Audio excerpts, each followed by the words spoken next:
Бір ғана қиярдан тұратын бүгін толқын екеуміз осындай салатты жасадық. Бар жоғы 10 минут уақытыңыз кетеді. Қыстың күні рахаттанып, күтірлетіп отырып жейтін боласыздар.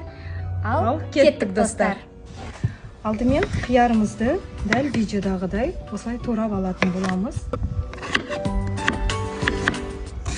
Енді қазанымызға су құямыз, одан кейін сұйық майымызды құямыз. Міндетті түрде осындай чили кетчубын қосатын боламыз. Қыздар, енді жақсылап араластырамыз. Енді манағы тұрып қойған қиярларымызды саламыз.